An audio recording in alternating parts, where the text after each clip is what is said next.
बहुत पुराने समय की बात है। उत्तर प्रदेश के एक छोटे से गांव में मीरा नाम की एक स्त्री रहती थी। उसकी उम्र लगभग 25 साल रही होगी। चेहरा सीधा सादा, आंखों में अपनापन और स्वभाव में ममता भरी हुई। उसका पति रामू खेती बाड़ी करता था और उनके घर में बस एक छोटा सा बेटा था, गोपाल, जो अभी बस 2 महीने का ही था। गांव हरा भरा था, लेकिन उसके पीछे एक पुराना जंगल था और उसी जंगल के किनारे एक सूखा कुआं था, जिसे लोग भूत वाला कुआं कहते थे। कहते हैं कि वहां एक सांप रहता है, काला, विशाल और जहरीला। गांव के लोग उस दिशा में जाना भी पसंद नहीं करते थे, लेकिन मीरा का स्वभाव सबसे अलग था।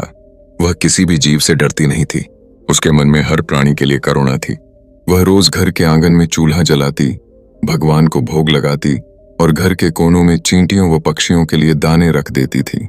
एक दिन की बात है, दोपहर का वक्त था। तेज गर्मी थी और मीरा अपने आंगन में बैठकर गोपाल को दूध पिला रही थी। तभी उसे एक अजीब सी सरसराहट सुनाई दी। उसने नजर घुमाई तो देखा, दीवार के पास एक काला सांप धीरे धीरे बाहर आ रहा है। उसका शरीर धूप में चमक रहा था और उसकी आंखों में कोई हिंसा नहीं थी, बस एक शांति सी थी। मीरा का दिल जरूर धक से हुआ, पर उसने कोई चीख नहीं मारी। वह बस बच्चे को सीने से लगाकर चुपचाप बैठी रही। सांप धीरे से आंगन के कोने तक आया, फिर जमीन पर सिर झुकाया और कुछ देर वहीं रहा। फिर जैसे आया था वैसे ही चुपचाप चला गया। दूसरे दिन वही हुआ।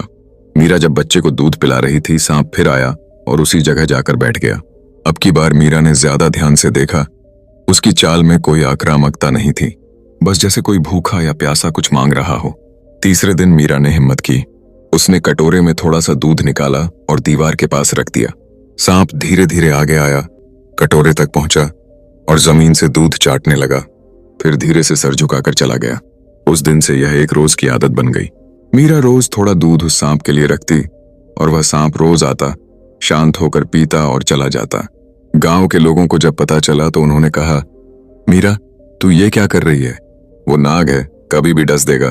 फिर मीरा मुस्कुराकर कहती, नहीं, वो किसी को नुकसान नहीं पहुंचाता, वो बस अपना हक लेने आता है। भगवान ने हर जीव को जीवन दिया है, तो क्या हमें थोड़ा सा दूध बांटने में डर होना चाहिए? रामू को यह सब सुनकर थोड़ा डर लगा, पर वह जानता था कि उसकी पत्नी में एक अजीब सी सच्चाई है, एक शांति जो जानवर तक महसूस कर लेता है। महीनों बीत गए। सांप और मीरा के बीच एक अनकहा रिश्ता बन गया। जब भी मीरा बच्चे को गोद में लेकर गाती, सांप पास के झाड़ में से निकल आता, जैसे वह उस लोरी को सुनने आता हो। गोपाल जब बड़ा होने लगा तो कभी कभी उस सांप की पूंछ देखकर खिलखिलाने लगता, लेकिन गांव के कुछ लोग इस सब को पाप मानते थे। एक दिन 2 जवान लड़के जिज्ञासा में दीवार के पास छिपकर बैठ गए।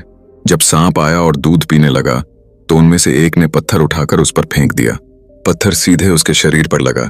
सांप दर्द से तड़प उठा, फुफकार मारी और झाड़ियों में चला गया। मीरा दौड़कर आई और बोली, क्या किया तुम लोगों ने? वो रोज शांति से आता था, कभी किसी को नुकसान नहीं पहुंचाया, तुमने निर्दोष को चोट मारी। लड़के डर गए और भाग निकले। उस रात मीरा बहुत उदास थी। उसने भगवान से प्रार्थना की, हे नागदेव, अगर मैंने कभी तुम्हें चोट पहुंचाई हो तो मुझे माफ करना, लेकिन अगर तुम्हारा मुझसे कोई रिश्ता है तो मुझे यकीन है तुम लौटोगे। 3 दिन बीत गए, सांप नहीं आया।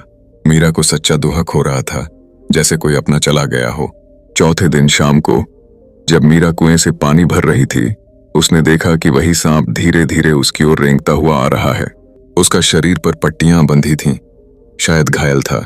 वह उसके पैरों के पास आकर शांत बैठ गया। मीरा की आंखों में आंसू आ गए। उसने कटोरे में दूध रखा और धीरे धीरे उसके जख्म पर हल्दी का लेप लगाया।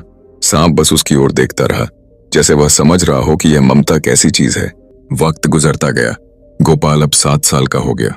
मीरा का परिवार खुश था, लेकिन एक रात ऐसी आई जिसने सब बदल दिया। गांव के बाहर के इलाके में डकैतों का गिरोह घुस आया। चारों तरफ चीख पुकार मच गई। मीरा का पति घर के बाहर था और डकैतों ने घर का दरवाजा तोड़ दिया।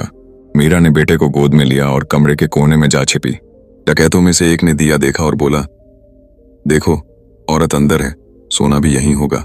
ये वह जैसे ही आगे बढ़ा, तभी पीछे से एक भयंकर फुफकार गूंजी। वो वही सांप था जो मीरा के घर का रक्षक बन चुका था।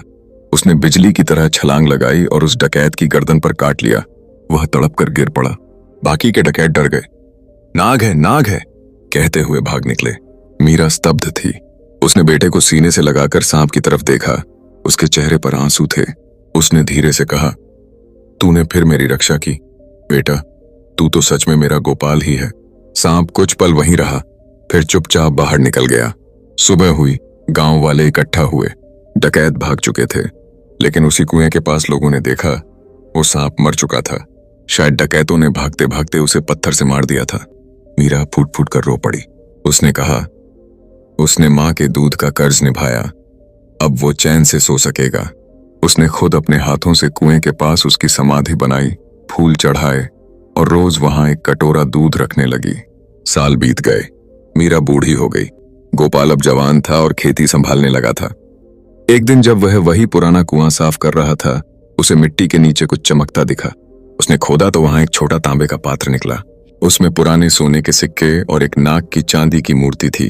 गोपाल भागता हुआ घर आया और बोला, मां देखो, ये कुएं के नीचे से मिला। मीरा ने उस मूर्ति को देखा और उसकी आंखों में आंसू छलक आए। उसने धीरे से कहा, बेटा, ये वही सांप का वरदान है। उसने मां के दूध का कर्ज पूरी तरह चुका दिया। कि उस दिन से गांव वाले उस जगह को नागस्थल कहने लगे। हर नाग पंचमी पर लोग वहां दूध चढ़ाते और मीरा कहती, देखो, नेकी कभी व्यर्थ नहीं जाती। किसी भी जीव को प्रेम दो, वो जरूर लौट कर आता है, कभी आशीर्वाद बनकर, कभी रक्षा बनकर। कहते हैं मीरा के मरने के बाद भी हर नाग पंचमी की रात उस कुएं के पास एक हल्की फुफकार सुनाई देती थी और दूध का कटोरा हमेशा खाली मिलता था। तो दोस्तों, अगर आपको ये वीडियो अच्छी लगी हो तो इसे एक लाइक और चैनल को सब्सक्राइब कर देना। मिलते हैं अगली वीडियो में। जय हिंद, जय भारत।